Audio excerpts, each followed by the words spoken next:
All right, good afternoon, everyone. We'll wait another minute or two for people to sign into this webinar.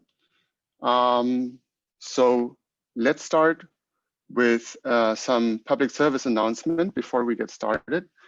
Jelke, if you could go back to the first slide, please. Thank you. So first of all, we will record this webinar and recording will be made available online on the websites of the ILCN, the International Land Conservation Network, and Eurosite, as well as our YouTube channels. We will have one presentation by two presenters. So it will be a co-presentation by Nat Page of the ADEPT Foundation and Ander Achotegui of the EMIS Foundation. After that presentation, there will be an extended Q&A session. So you will have the chance to ask your questions and also to chat with the presenters directly. If you want to ask a question, please type in the question in the Q&A window that you find on the bottom of your screen. We will take a look at these questions. If they are posted anonymously, we will read them out for you. If you type your question in with your name, then we will ask you in the Q&A session to turn on your video and microphone and ask that question yourself. So whatever you prefer, you can choose by either typing in your name or not doing so. And with that, I welcome everyone to this webinar. Thank you very much for your interest in today's topic, which is the promotion of education to boost ecosystem services on farmlands. This webinar is hosted by Eurosite, the European Land Conservation Network, as part of an ongoing ILCN ELCN webinar series, which is bringing together the global private and civic land conservation community to continue to share knowledge, build capacity, and advance our work during these challenging times. Now, if I counted correctly, this is the 10th webinar of the series. If you haven't attended all of the previous ones, which you should have, but if you have not, you can still go over to landconservationnetwork.org and click on the 2020 webinar series to watch recordings of the previous events. I also strongly suggest that you subscribe to the Eurosite and ILCN newsletters to learn about upcoming events, such as the webinar on October 23rd on land conservation, health, and well-being. Also another very timely subject, given the circumstances.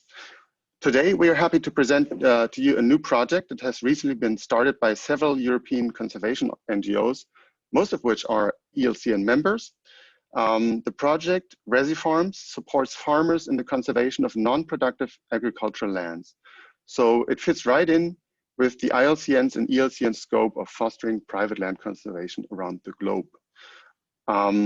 Before we dive in, though, I would like to quickly give the word to Jelke Brandorf of Eurosite and give her the opportunity to introduce Eurosite to you, because as you may know, the ELCN integrated into Eurosite last November. And through this merger, Eurosite has become the official home for the ELCN. So it will endeavor to be a driving force for private land conservation in Europe in the next years. We are about to launch a new live project on private land conservation. So I think it's worthwhile to just quickly familiarize our audience today with that organization and its work. With that, welcome everyone, and over to you, Jelke. Thank you, Tilman. Oh, there we go. Yes. Thank you for the introduction. As Tilman mentioned, my name is Jelke Brandorf and I am Eurosite's Communication and Membership Officer. And I will just give you a quick introduction to what we do and what we stand for. And for some reason, there we go.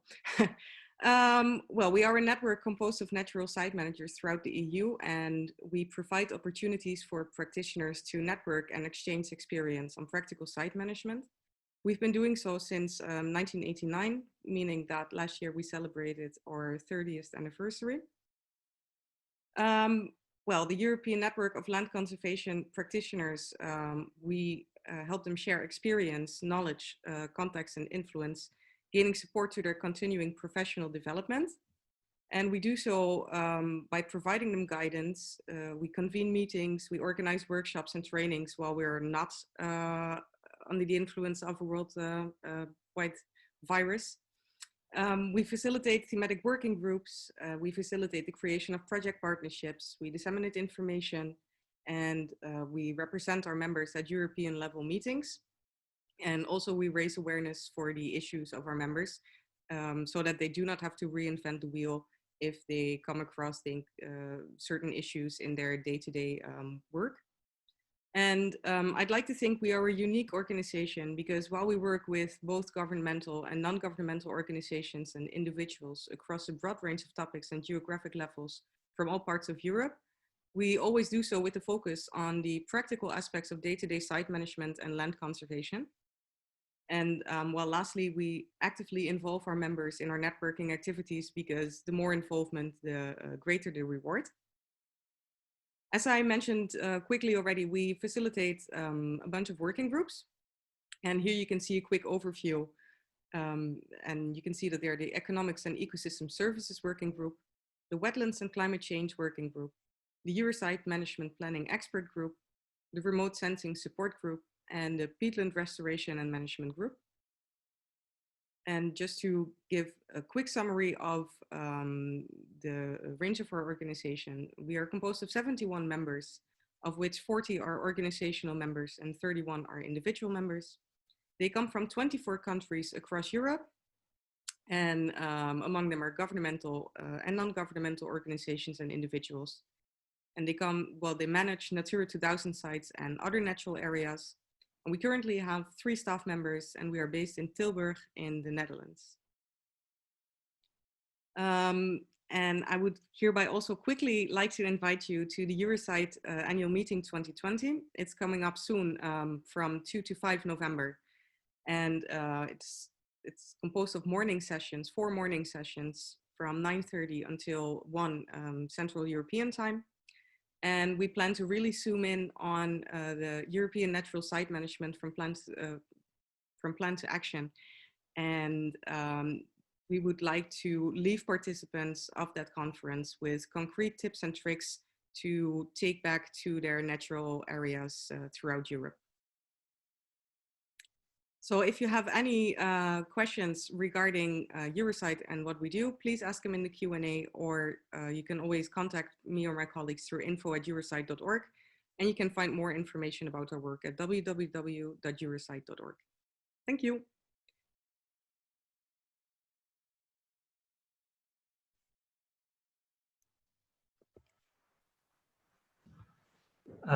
Thank you, Tilman. Thank you, Jelke. And thank you everyone for attending, and Matt for the support. So today we will present you the Resifarms project that has the goal of boosting ecosystem services on non-productive areas of farmlands, also known as semi-natural habitats. We're talking about forests, ponds, margins, hedges, and this kind of spaces that are sometimes overlooked but are crucial for conservation and also for farming. So we move So the webinar index will consist of one introduction where we will present briefly ourselves, and we will talk about the positive and negative effects of agriculture on the environment, making a stress on the positive ones that are usually overlooked. And we will also talk about how biodiversity is the core of agriculture. This is the framework that we would use to work in this project. And then we will talk about the project. What are the partners and the countries involved? What are the main project goals? And where are we so far regarding actions and activities? We've been running the project for a year now, and it's 2.5 long. And finally, we'll have some space for questions and discussion, suggestions, whatever you feel like. Next slide. Yeah. So my name is Ander Chotegi. I'm doctor in ecology, and I work at the EMIS Foundation, located in Catalonia, in Spain. And EMIS is the name of that turtle you see there. It's an endemic Mediterranean turtle that we take care of since 30 years now. And we've managed to stabilize their populations and improve them in our area. This is our main goal, but little by little we realized that we could not only take care of the turtle, we need to take care of the habitat and of the surrounding habitats, because they are the ones that determine the survival of the turtle. So in the next picture, what you see is the signing of a land stewardship agreement with a farmer. We work with 10 farmers nowadays that we assess them in fertilization, conservation, marketing, as many different topics in order to have proper conservation and also proper farming. We also do a lot of education and dissemination, as you see in the next picture.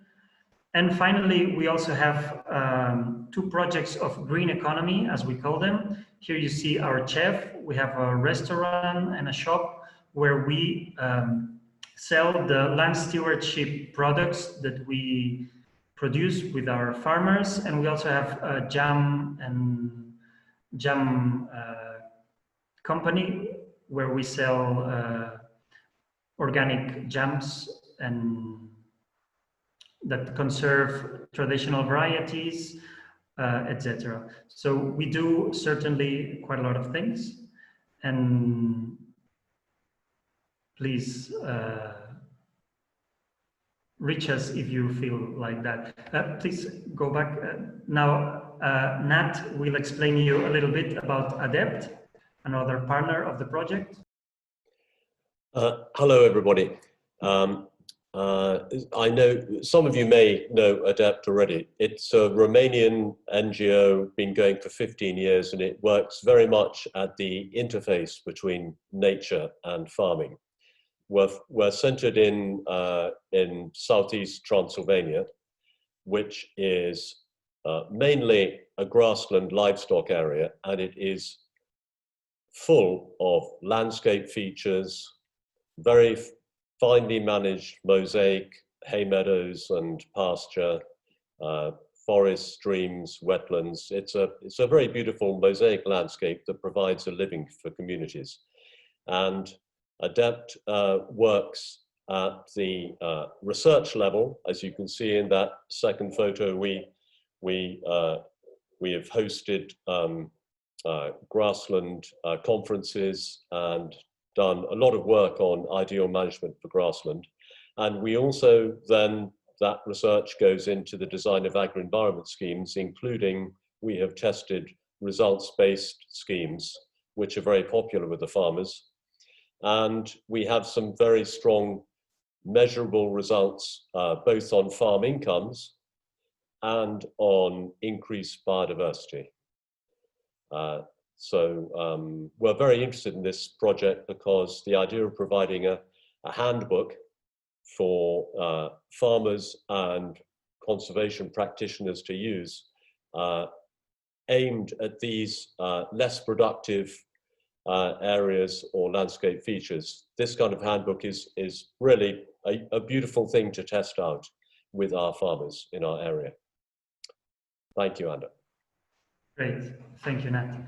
So, as said, I will begin a little bit with the framework regarding agriculture has positive and negative effects on the environment. We usually hear about the negative ones, and we hear about them because they are important, but we tend to overlook the positive ones that are many, okay? So now I will list very briefly these positive and negative effects. And the goal of Resifarms is to promote these positive effects of agriculture, which are related to semi-natural habitats in many senses, and try to minimize these negative effects while enhancing these ecosystem services that are beneficial for the farmer, okay? The core of the idea is that conservation is crucial for agriculture, but is not seen in that way. It's usually seen as charity. It's usually seen as the farmer should take care of that in favor of nature, but farmer depends on nature, and if manages the nature properly, can get a lot of benefits such as pest control, pollination, protection from extreme events, etc. So this is the main idea, to turn what is now charity into something useful, something attractive and appealing. Next slide. So the negative effects of agriculture in the environment are well known. Okay, here we have the planetary boundaries scheme. I don't know if you're familiar with it, but it determines the most pressing problems that we have. Well, how well conserved are the main variables that allow the planet, the biosphere, to continue its normal procedures? In the left side, you have how we are right now. Our main problems, according to this, is biodiversity loss is one of the biggest problems. The alteration of the nutrient cycles, nitrogen and phosphorus. This is also a really big problem that is usually not spoken about. And also climate change is a big problem. But as you see, climate change is a big problem, but it's not the most pressing one according to this scheme. On the left-hand side, you have the contribution of agriculture in these problems we have right now.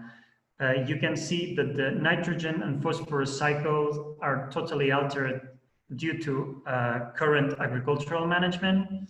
The biodiversity loss is also related to agricultural management because, for example, in Europe, 40% of the surface of the EU is agricultural lands. So the management determines the biodiversity conservation. And well, so here we can see that the contribution to global change of agriculture is substantial. We already know that, and we need to tackle all these problems. But now we will focus on the positive aspects of agriculture, because there are many. Next slide, please. So one of the most remarkable ones is that agriculture provides diversity to landscapes and can enhance biodiversity. Here you have the classical Mediterranean mosaic, which is more biodiverse than a forest, is more biodiverse than a wetland. Why is so biodiverse? Because it's heterogeneous, it's very heterogeneous. It can provide a lot of different habitats in a small place. The graphic you have next to the photo shows how some theoretical ecologists have found that mosaic has the most biodiversity. So an agriculture that is making perturbation, but not a very big perturbation, can increase biodiversity. The problem is when the pressures are very high of agriculture, then we start losing biodiversity. So agriculture can be a contributor to biodiversity if we manage it correctly. Okay, so this is a very important contribution. Next slide, please. Agriculture creates a lot of water points, which are crucial for biodiversity as well. There are different kinds of ponds. On the left-hand side, you have very nice pond for biodiversity. On the right-hand side, you have an agricultural pond that can be useful for biodiversity, but could become a trap also for many animals. So one of the nice things about agriculture is creating a lot of water points across the landscape. This is crucial for many ecosystem services. Next slide, please.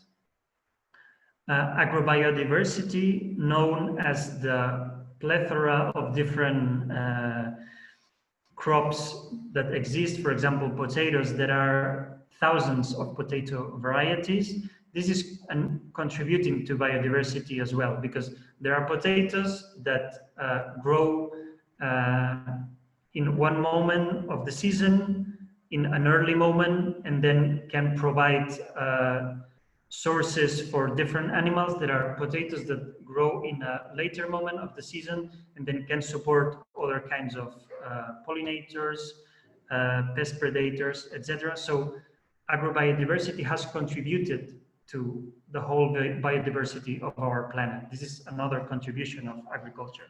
Next slide. Agriculture has become necessary for many animals and plants. There are many birds that live in semi-natural habitats but hunt in the crops, for example, or the butterfly that you can see here is one butterfly that is going extinct because the open spaces are closing themselves and becoming forest. So this is related to the heterogeneity that is provided by agriculture. So this heterogeneity is capable of hosting a lot of biodiversity, and some of this biodiversity becomes dependent on this kind of agriculture. So we need to maintain this kind of agriculture in order to preserve biodiversity. Next slide. In the Mediterranean, we know that agriculture can help against wildfires. It can stop wildfires, but lately in Catalonia, for example, there are many abandoned fields that are becoming forests, and we have extremely large forests that cannot be, the fires are very difficult to stop. If we have this mosaic, then we have more opportunities against fire. This is an important contribution as well. And next slide. And agriculture, well, this is a modest contribution, let's say, prevents from worst land uses. In the left-hand side, you have urbanization, which is clearly not providing ecosystem services, while on the left-hand side, you have this kind of agriculture that can promote biodiversity and also mitigate climate change. It can regulate nutrients. It can filtrate water. So agriculture is an ecosystem, a valid ecosystem for the environment. We continue. So biodiversity, agriculture, as we see, it can contribute to biodiversity conservation and to the stability of the Earth system. But as we know, right now, this is not really happening because it became somehow too intensive. The thing is that agriculture depends really tightly on biodiversity conservation, because pollination is crucial, soil regeneration is crucial, pest control is essential. So biodiversity is the core of agriculture, but agriculture is a different ecosystem because it's an ecosystem modified by the farmer that drives the processes in a different way in order to obtain food. And the agricultural ecosystem is more simple. It's, as you see in the right picture, it has an order and a simplification, because in order to get food, We need to organize ourselves in an efficient way.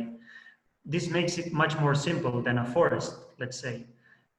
The agricultural ecosystem is usually less mature because, especially in rain-fed crops or horticulture, there's no crop lasting more than a few months.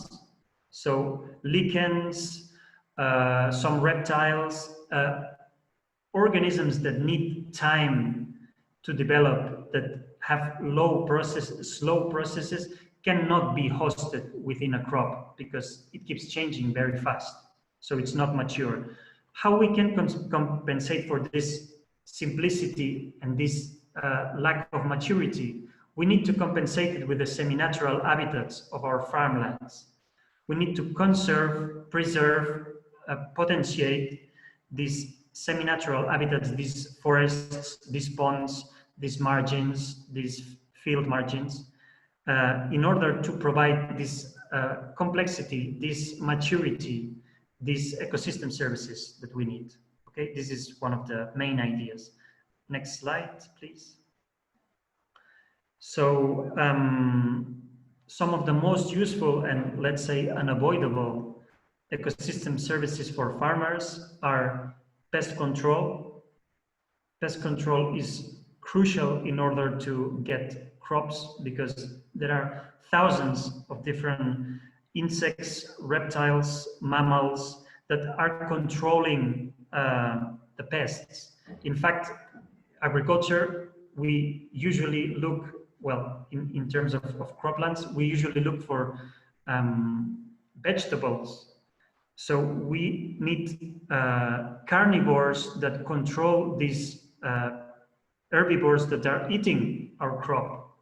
So pest control is associated with complexity, with good conservation. We need rich ecosystem in order to provide the predators,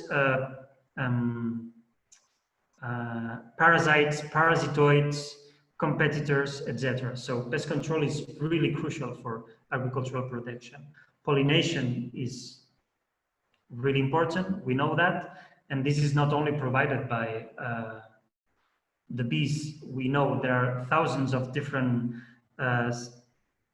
wild pollinators that are bees, but some of them are bats, but some of them are other insects. Pollination, it's half of the crops we use need pollination in order to produce. Water purification is also important to prevent from pollution of biocides, of nutrients. Soil retention is really important because agriculture depends on the soil, on a healthy soil.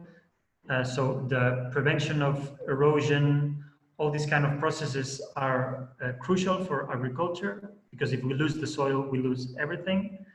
And then agriculture protects, biodiversity protects agriculture from extreme events such as droughts, such as floods, such as extreme winds.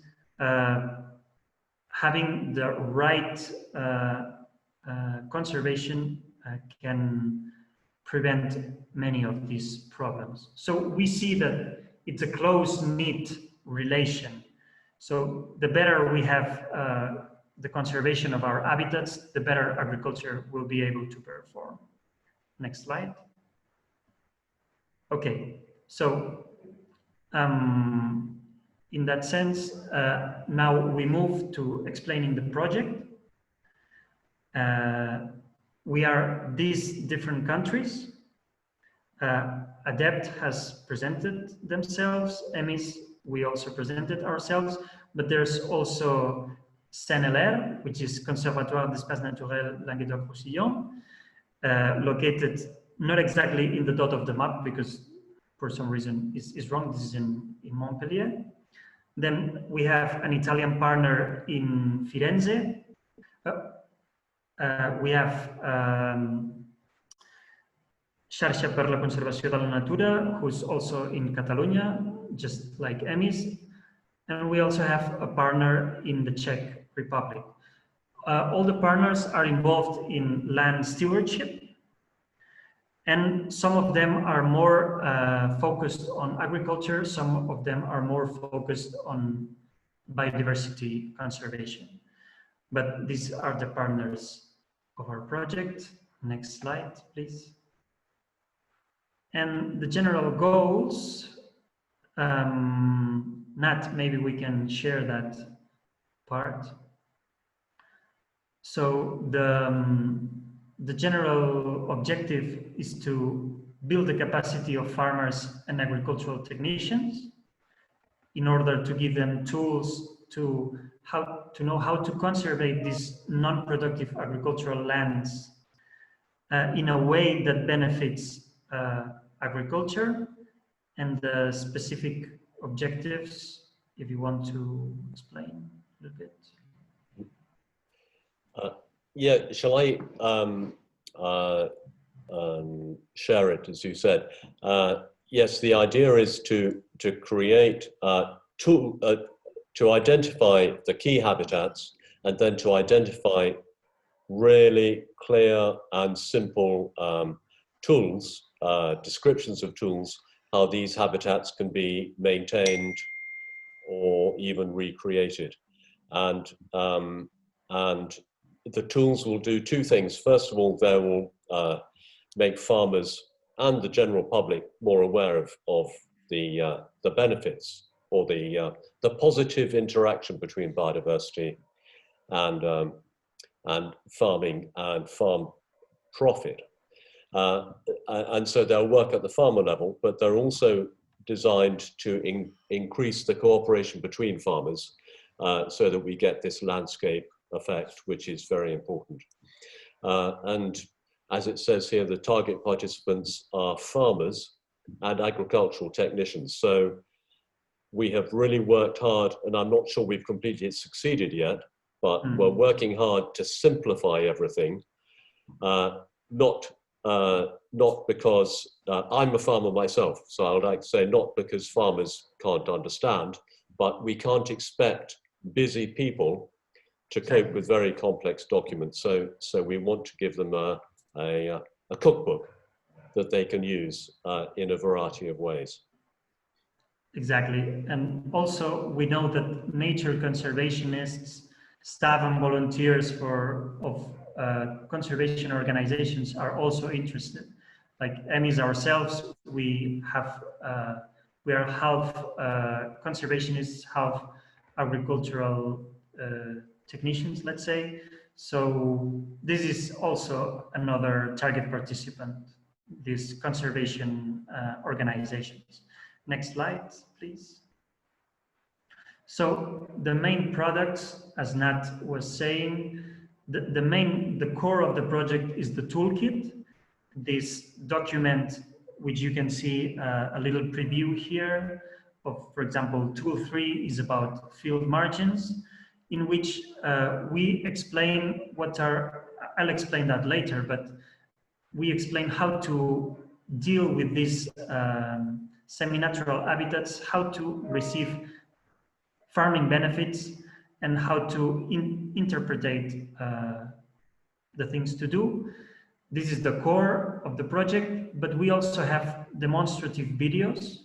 We will show a little part of one later that help to make it more didactic, to make it easier to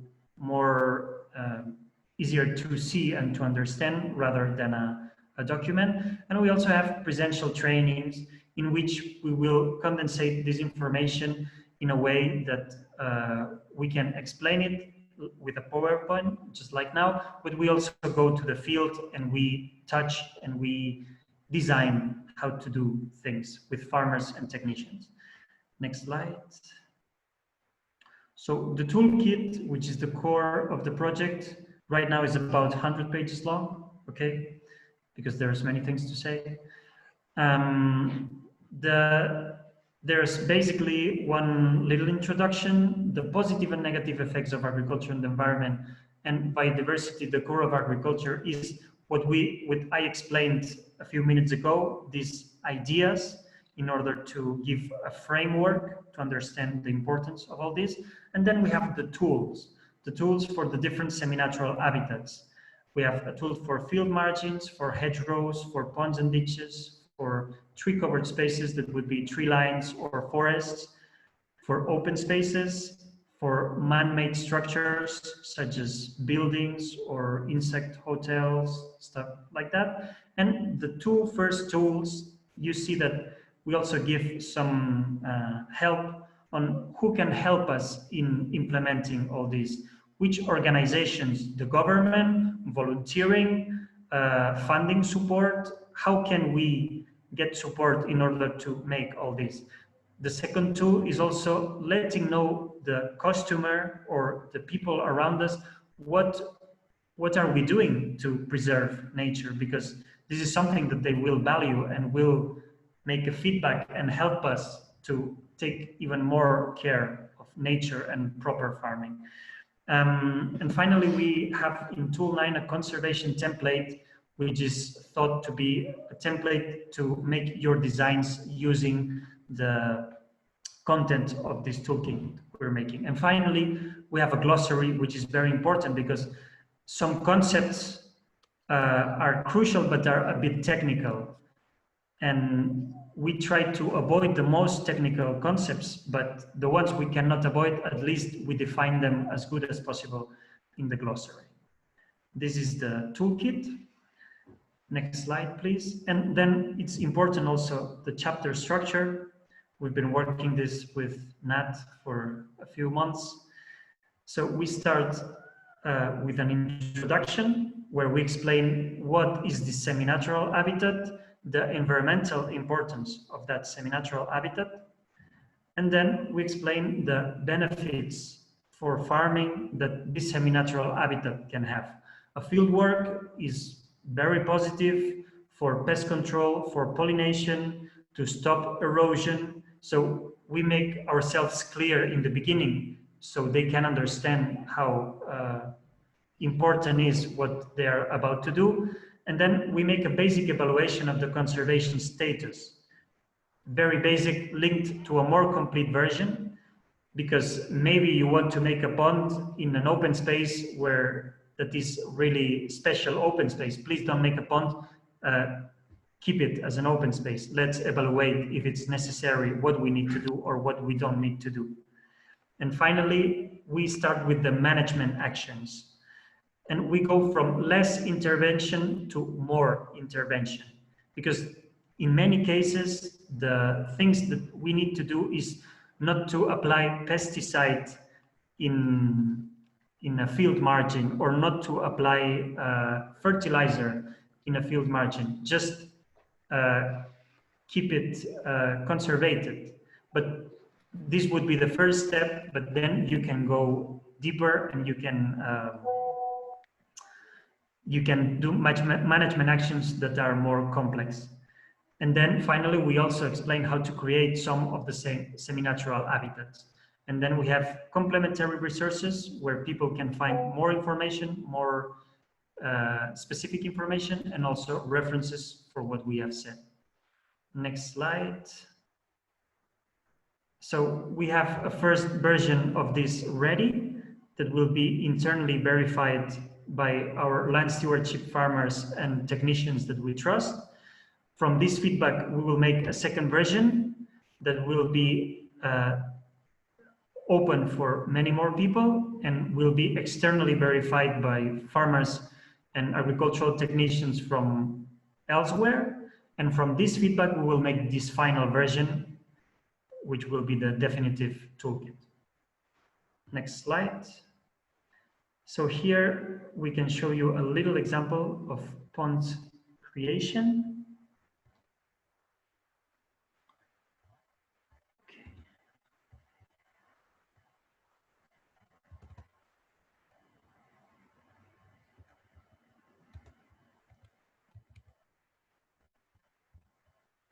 Can you see it there, right?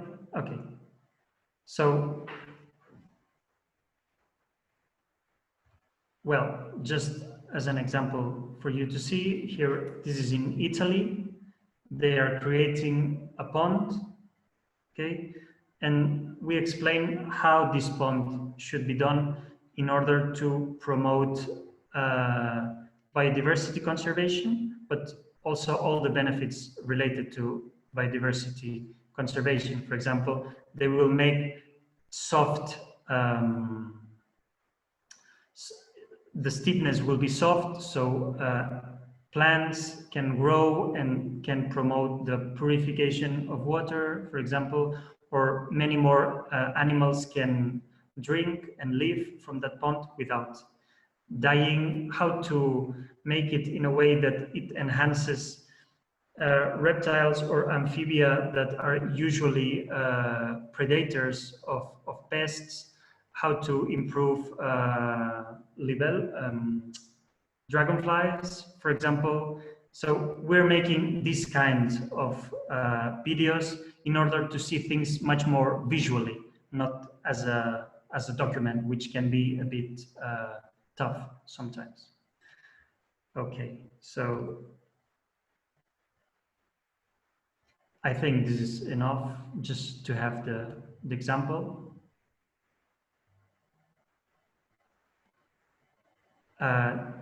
We go back to the presentation. Thank you. Next slide.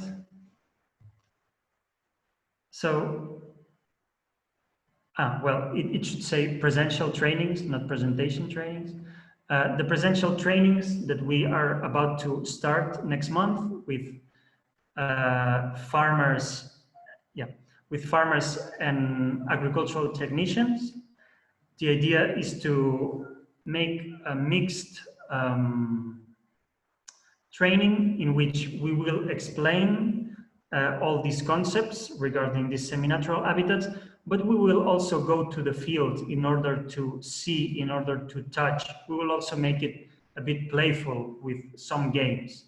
The idea is that in about 10 hours, we can introduce these topics in a couple of days, and there will be a final task for the attendees, that is to design an action for their farmland according to what they have been learning, and we will assess them.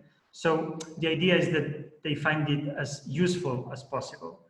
So the first trainings, just like the toolkit, will be with land stewardship farmers and trusted technicians. From this feedback, we will improve it to a second open training in February.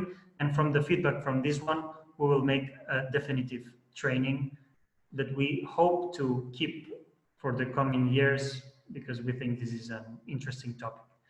Next slide. So thank you very much. And questions, suggestions, criticism is welcome, because we want to make it the best possible. Thank you very much, Ander and Nat, for this very impressive and convincing presentation. In the meantime, Ben Mehedin of the DEP Foundation also joined us using, I believe, Nat's link. So this is why he's showing up. And we can use the opportunity to also ask him directly, because he lives and works in Transylvania, one of the project regions. We are a bit behind schedule, so we only have about 10 minutes left, 15 minutes maximum for questions. So let's dive right in. I have a couple of questions here. The first one is, you're coming from a conservation background, both of you, and you stress that conservation and profitable farming are not necessarily conflicting interests. And I can personally add that you totally convinced me of that, but obviously I'm also a conservationist. So how do you frame your presentation to convince farmers, in particular industrial farmers, of this? And I can add a second question to that. Who is your prime audience for the toolkit? Is it rather family-owned farms, or is it actually large-scale operators that you try to draw into the project? Maybe you can answer that first, Ander, and then Nat or even Ben can add to that. Sure. Of course, what we suggest, I mean, it's not something that is not known. This has been known for many years now. The thing is that, of course, these things are complex, but the more scientific knowledge advances, the more we see that there is this link. Our target farmer and agricultural technician is, for example, in our case, in EMIS, in Catalonia, they are organic farmers mostly. Mm-hmm. They are very familiarized with these ideas already, but they don't know exactly how to implement this. They keep asking us how to do that, how to do. So we want to provide this organized, simplified, straightforward information. Of course, we aim to reach industrial farmers someday, but this is maybe still far in some cases. But we will begin with the organic farmers or with the ones we know that are more interested. Mm-hmm. Nat, do you want to add to that? Yeah, just briefly.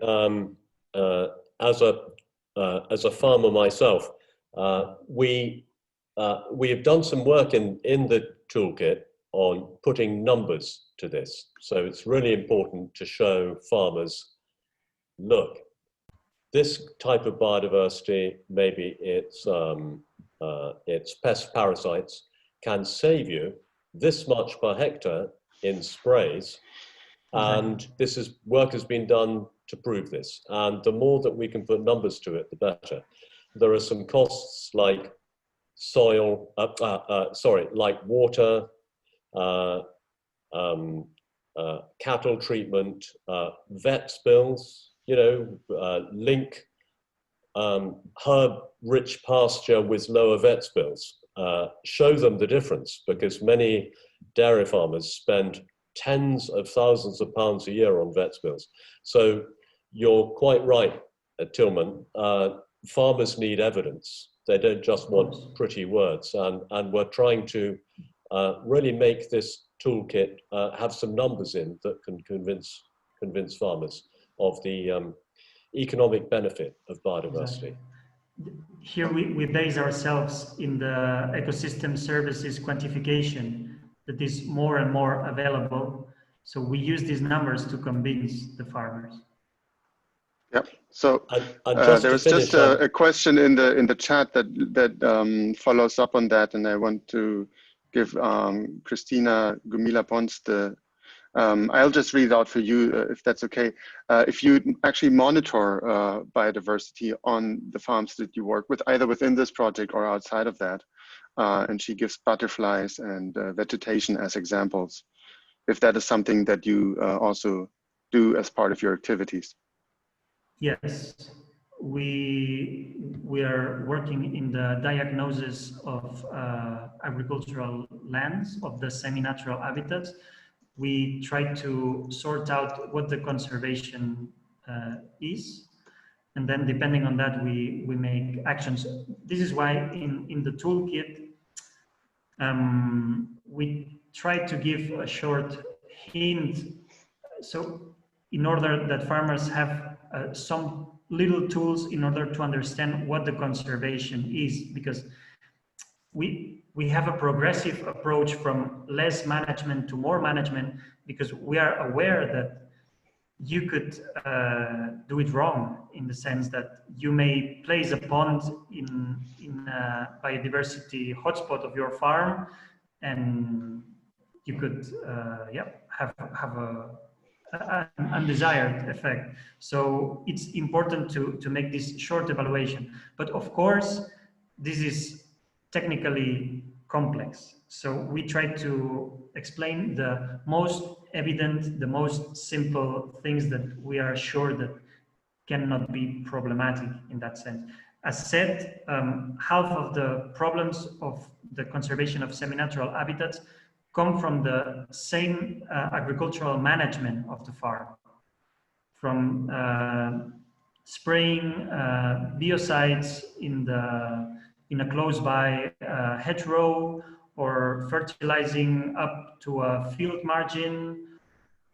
So at least half of the project is to prevent that, so we can have proper conservation of these spaces and can give us back ecosystem services. And Okay. just briefly to add to that, Sure. yes, so for the future, we're going to, as part of the toolkit, encourage farmers to assess and keep records. But looking at the past, we in ADEPT, and I'm sure other organizations too, we've done a lot of practical work on measuring the increase of floristic diversity linked to management. And we've got these figures, and it's partly through results-based agri-environment payment schemes, and partly other work we're doing on farmland. We have, over a period of years, been able to link increased floristic diversity with land management, which is important, because without those hard research results, you can't really have a convincing argument. Right. And you just mentioned results-based payment, Nat. You're actually taking a question out of my mouth that I was going to ask you, is how to incentivize these kind of activities through either existing programs or new programs. Are you also looking into that aspect? I think it's very important for private landowners and farmers. Obviously, the benefits of conservation, for as Ander pointed out, are there, but some will need additional financial incentives to do more than they are doing right now. Yeah. Nat, how do you see that? Great. You're quite right. So one side is market profit, which you can achieve by having lower input costs and achieving similar output costs. And the other is support for these public goods. And we are among, I should think, about 8 or 10 countries in Europe that have tested results-based payment schemes. In France, for example, there is a list of about 30 species, flower species, that apply throughout the whole of France in different biogeographical regions. And these are used as a basis for payments. If you have these species and you maintain them, you get a payment. And the system is there. And people can check the results-based website. I think it's called RBAPS, our Results-Based Agri-Environment Payment Schemes, rbaps.eu. There's going to be a webinar next week, actually, led by the RBAPS umbrella organization. And there is a lot it's of... rbpnetwork.eu. I will type that into the chat for everyone to see. It's our partner network, rbpnetwork.eu. It's another very interesting European initiative that we work closely together with, actually, as the ELCN. Good, good. Sorry, excellent. Nat, but I interrupted you. Yeah, good. So, so work has been done on this, on compensating farmers for management with very easily measured biodiversity results based on easy to identify flower species, or maybe bird or butterfly species. There's a lot of very exciting work on that. Okay. In that sense, Can I sorry, Ander, go ahead. Yeah, in fact, the project, which is an Erasmus Plus, which is about education of adults, what we realized was that in the implementation of the ecological focus areas that was performed, was tried a few years ago, farmers were not implementing conservation measures in semi-natural habitats. They were avoiding it. Why? Because probably they didn't have the tools, because it's something quite complex. So the goal of this project is also to facilitate, to enhance the application of these public policies, because you may want to make a public policy, but the receptor needs to have a knowledge, a know-how, in order to know how to perform that. And we realized that only 3% of farmers in in the ecological focus areas were performing semi-natural habitat conservation. Most of them were making catch crops. They were making legume crops, but they were not dealing with this part because probably they don't dare to do it. Right. So before we wrap up, I just want to point out that there's another event coming, which was really interesting, and it fits right in. It's the Burn Wintridge School, the yearly celebration of the wintridge in the west of Ireland, which is the cattle drive up to the pastures, which are only grazed in winter times. And Brendan Dunford and his team of the Burn program have developed a beautiful festival over this wintridge weekend. It's full of events, and they have moved the entire event online this year due to COVID-19. I encourage you to go to burnwintridge.com. It's in the chat, the link. Check out their program. It's full of interesting stuff.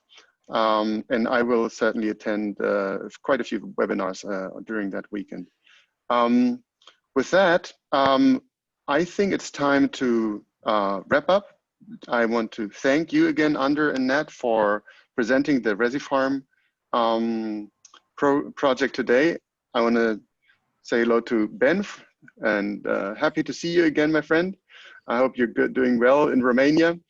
Thank you for tuning in today. You will find a recording of this session very soon on our websites. Thank you to everyone, and goodbye. Goodbye. Bye, everybody.